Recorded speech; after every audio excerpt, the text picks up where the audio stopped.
হলো দোয়া। দোয়াই হলো ইবাদত। দোয়া হলো ইবাদতের মূল। দোয়ার দ্বারা আল্লাহ তাআলা বালা মুসিবত দূর করে দেন। আল্লাহর সাথে কথা বলার একমাত্র মাধ্যম হলো দোয়া।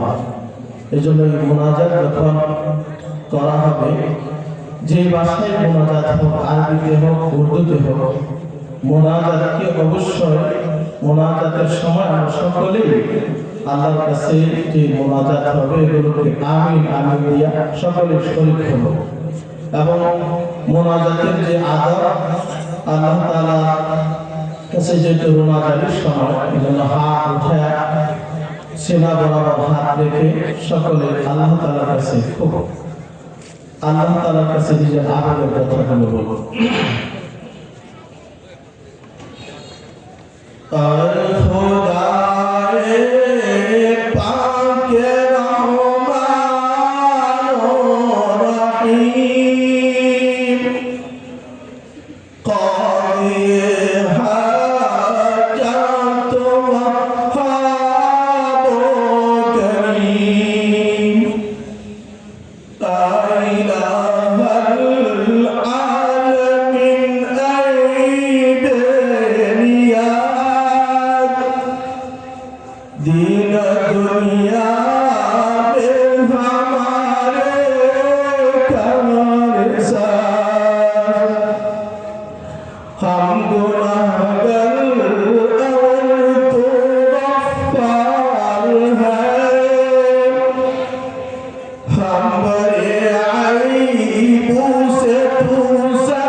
जिसको चाहे तेजी से चाहे न दे,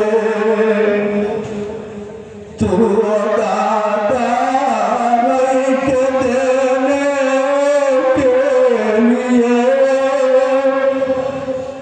दर तेरी रहमत के हर दम खुले, तेरे दर पर हाथ फैलाता है जो पाहे लेता है हर मकसूद को, हर घड़ी देने को तू तैयार है, जो ना मांगे उससे तू बेजार है, हर तरफ से होके हम खारो तबाह, आप रे अब तेरे दर पर गरचे यारब हम सरापा अब लेकिन आप रे दर पर तेरे है तू ही हाजत रवाए दो जहां, हम तेरा दर छोड़ कर जाए कहाँ, सदका अपनी इज्जत सदका पैगंबर का उनकी अपनी रहमत